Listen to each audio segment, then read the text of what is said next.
प्रिय विद्यार्थियों, इसके पूर्व हम लोग त्रिविमीय ज्यामिति विभाजन सूत्र पढ़े थे और एक क्वेश्चन किया था। अब हम एक्सरसाइज 12.3 का दूसरा क्वेश्चन करने जा रहे हैं। पहला क्वेश्चन बता चुके थे, दूसरा क्वेश्चन करते हैं। क्वेश्चन नंबर 2 है, दिया गया है कि बिंदु P, Q और R ये सरेख है, तो वह अनुपात ज्ञात कीजिए जिसमें Q जो है PR को विभाजित करता है। तो प्रश्नानुसार आपको जो बिंदु दिया हुआ है, एक्सरसाइज 12.3 क्वेश्चन नंबर 2, प्रश्नानुसार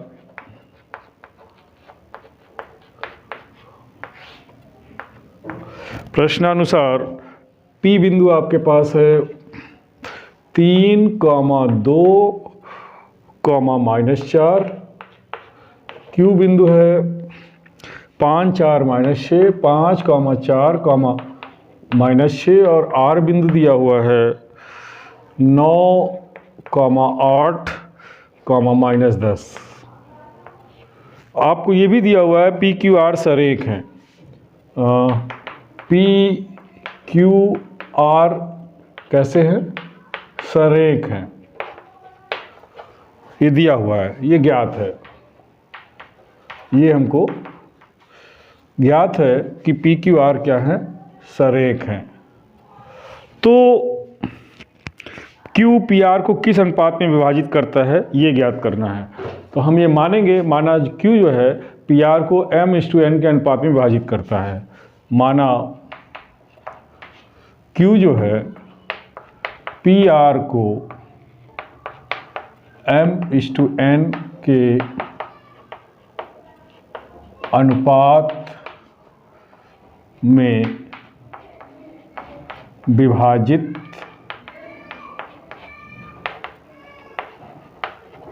करता है। ये हमने माना, यही पूछा है ना कि Q जो है, बताइए Q PR को किस अनुपात में विभाजित करता है। अब आप देखिए, आपके पास यहाँ दिया हुआ है P दिया हुआ है 3, 2, -4 और R दिया हुआ है 9, 8, -10 और Q दिया हुआ है 5, 4, -6 और अनुपात M और N का अनुपात है। तो इसको हम कह देंगे, इसको कहेंगे x1, ये y1, ये z1, ये x2, ये y2 और ये z2 और ये x और ये y और ये z, और अनुपात M/N का अनुपात दिया हुआ है। तो आप सूत्र देखिए, सूत्र क्या होता है अंतः विभाजन का? सूत्र होता है x बराबर mx2 प्लस nx1 बटे m+n, ये सूत्र होता है।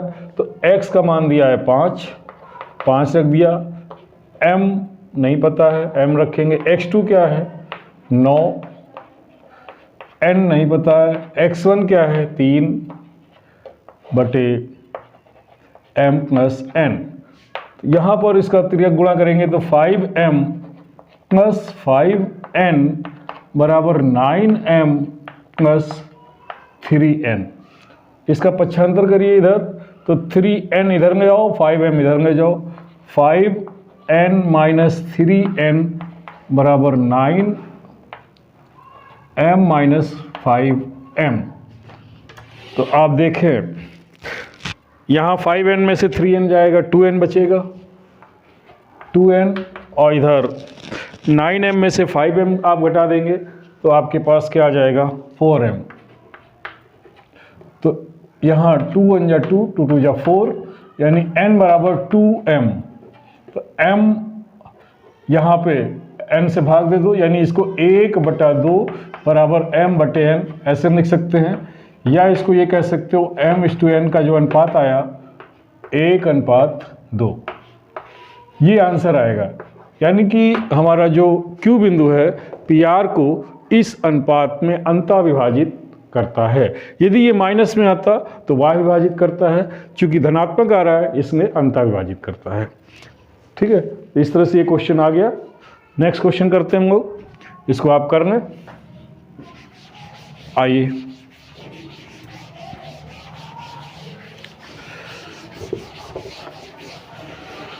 नेक्स्ट क्वेश्चन है क्वेश्चन नंबर 3। क्वेश्चन नंबर 3 है बिंदुओं -2, 4, 7, 3, -5, -8 को मिलाने वाला रेखाखंड वाई जेड तंग द्वारा जिस अनुपात में विभक्त होता है उसे ज्ञात कीजिए। तो यहाँ माना बिंदुओं -2, 4, 7 और 3, -5, 8 को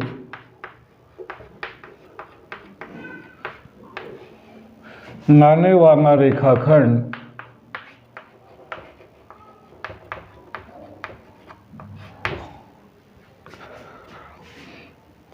वाई जेड समतल द्वारा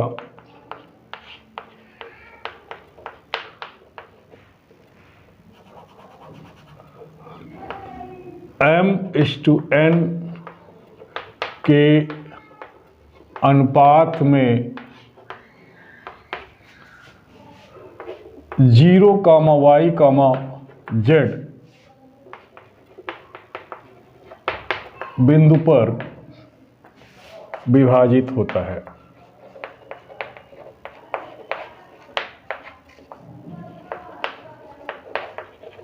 अब यहां देखिए हमने 0 क्यों लिया है, क्योंकि वाई जेड समतल पर x का मान 0 होगा। अगर यहीं पे कहता एक्स जेड समतल तो y का मान 0 यहाँ रख करके यहाँ y 0 रखते और यहाँ x, 0, z, और यदि एक्स वाई होता तो z का मान 0 रखते। तो जो वाई जेड समतल पर इस बिंदु पर हमारा इस रेखा को वाई जेड समतल इस बिंदु पर विभाजित करता है। किस अनुपात में? इस अनुपात में। तो देखिए क्या क्या, इस बिंदु को नाम दे दीजिए, मान लीजिए इसको P कह दिया। ये P आपका है -2, 4, 7, Q आपका है 3, -5, 8, और ये जिस बिंदु पे विभाजित हो रहा है इस बिंदु को R कह दो, 0, y, z, और किस अनुपात में विभाजित हो रहा है? m/n के अनुपात पे। तो इसको आपने x1 नाम दे दिया, इसको y1, इसको z1, इसको x2, इसको y2, इसको z2, ये x और ये y और ये z। हमें अनुपात ज्ञात करना है m और n का, तो हम x वाला ये सूत्र लगाएंगे। सूत्र से अंतःविभाजन का सूत्र, अंतःविभाजन के सूत्र से, जिसमें आप क्या सूत्र होता है? ये होता है mx2 + nx1 बटे m+n, my2 + ny1 बटे m+n, और mz2 + nz1 बटे m+n। जहाँ इसको x का मान कहते हैं, इसको y का मान कहते हैं, इसको z का मान।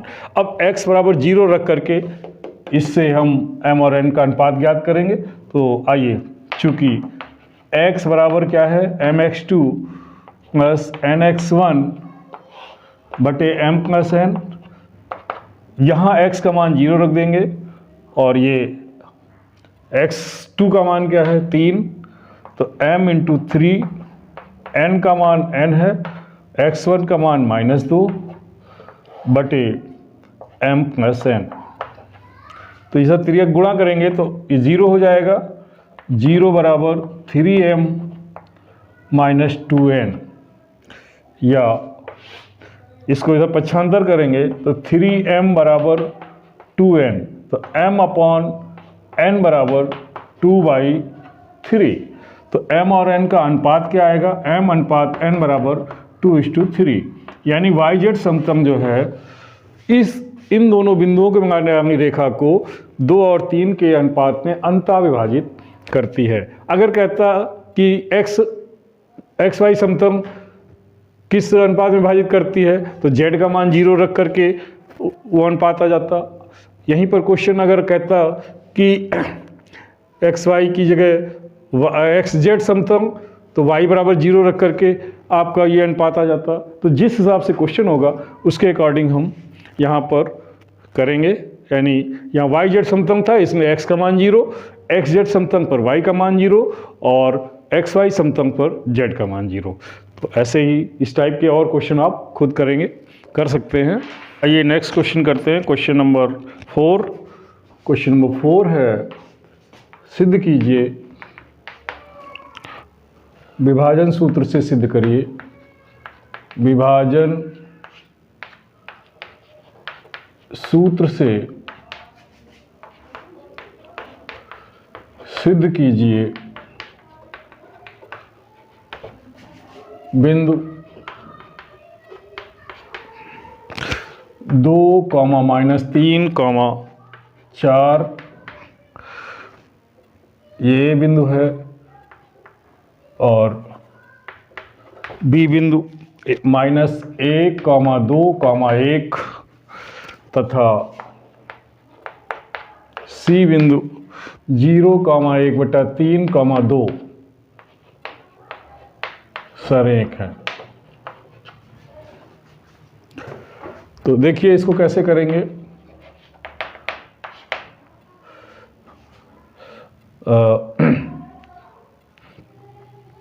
तो प्रश्नानुसार आपको जो दिए गए बिंदु हैं, ए का मान दिया हुआ है 2, -3, 4, बी का मान दिया हुआ है -1, 2, 1 और सी का मान 0, 1/3, 2 यही मान दिए हुए हैं।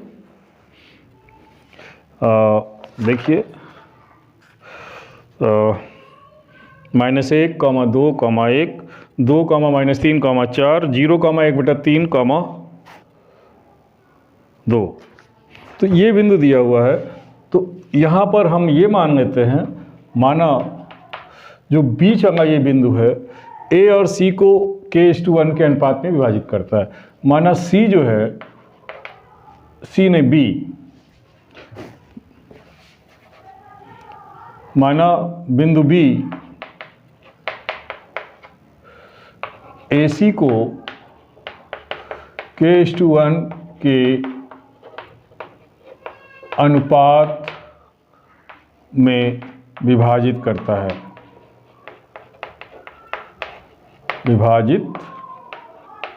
है, अब सुनिए, ये अनुपात अगर k का मान धनात्मक आता है तो कहेंगे अंतर विभाजन और ऋणात्मक आता है तो y विभाजन।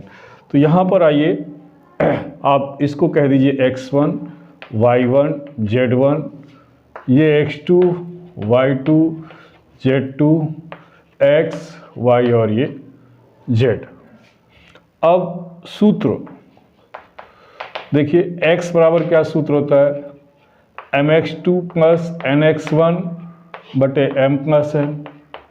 यहाँ m का मान k है और n का मान 1 है, तो k x2 का मान 0, n का मान 1, x1 का मान 2 बटे k + 1 और x का मान क्या है -1, तो माइनस का k -1 बराबर 0 + 2, तो -k बराबर 2 + 1 -k बराबर 3, तो k बराबर -3, यानी k का मान माइनस में आ रहा है।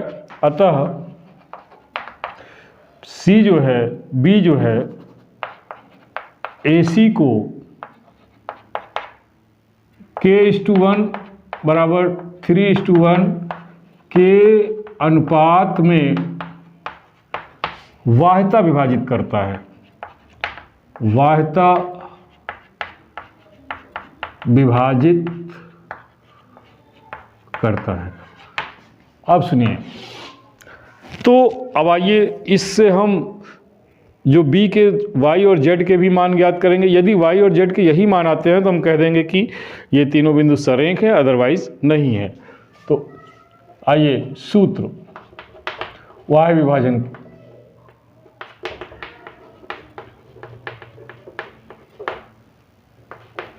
y विभाजन क्यों, क्योंकि ये k का मान माइनस में आया।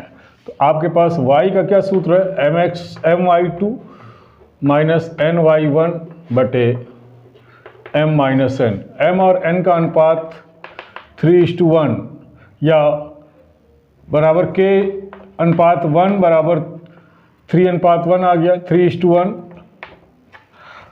यही आया है वाह्यता विभाजन।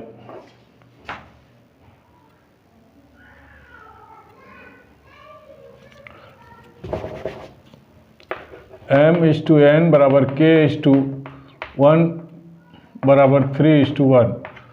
तो मान रख दीजिए m का मान 3 और y2 का मान क्या है, y2 1/3, n का मान 1, y1 का मान -3 बटे 3 माइनस 1, 3 से 3 काट दिया, 1 माइनस से प्लस 3 बटे 2 बराबर 4 बटे 2, 2 दूना 4 बराबर 2। अब y का मान देखिए वही जो b के y कोऑर्डिनेट है वही आ गए हैं। अब z का भी मान अगर यही आ जाता है तो कह देंगे कि तीनों बिंदु सरेख हैं। अब नेक्स्ट सूत्र z बराबर क्या होता है, mz2 माइनस y विभाजन से nz1 बटे m माइनस n। यहाँ पर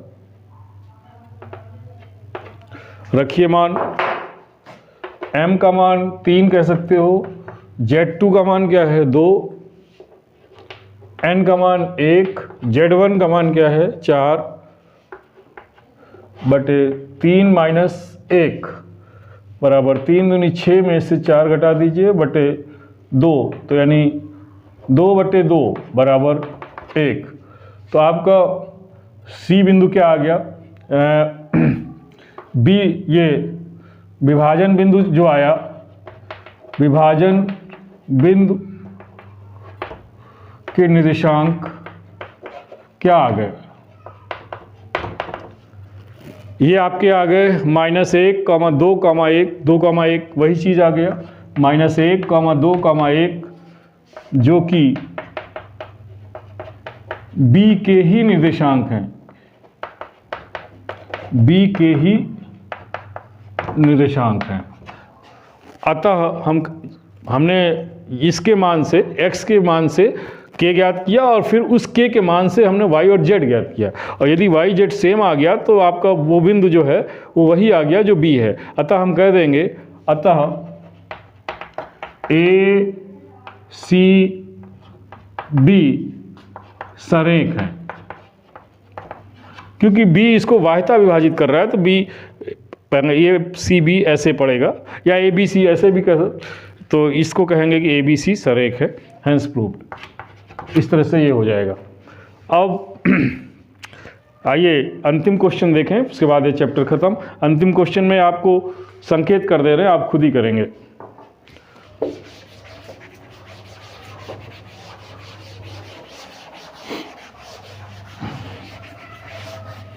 अंतिम क्वेश्चन है क्वेश्चन नंबर 5। कह रहा है बिंदु P दिया हुआ है 4, 2, -6 और Q दिया हुआ है 10, -16, 6। आपसे कह रहा है इन दोनों बिंदुओं P और Q को बनाने वाले रेखाखंड PQ को सम त्रिभाजित करने वाले बिंदुओं के निर्देशांक। सम त्रिभाजित, ये कोई बिंदु, ये मान लो P है और ये Q है। P के निर्देशांक 4, 2, -6 और Q के हैं 10, -16, 6। तो इसको जो है सम त्रिभाजित 3 समान भागों में, मान लीजिए एक बिंदु यहाँ A है, ये B है, तो ये 3 बराबर भागों में, ये बराबर ये बराबर ये 3 भागों में बढ़ जाएगा। तो आप कह सकते हो कि जो A बिंदु है वो PQ को 1 और 2 के अनुपात में विभाजित करेगा, 1 भाग ये और 2 भाग ये, और B जो बिंदु है वो इस PQ को 2 भाग और इधर 1 भाग, तो ये 2:1 के अनुपात में विभाजित करेगा। तो आपको P दिया है, Q दिया है, M और N अनुपात दिया है, तो A आ जाएगा। और यहाँ पर B के लिए M और N का अनुपात 2:1 हो जाएगा, M बराबर 2, N बराबर 1, तो B आ जाएगा। इस तरह से इस क्वेश्चन को आप करेंगे। और अब से नेक्स्ट वीडियो में हम नया चैप्टर देखेंगे, सीमातः उपगत। धन्यवाद।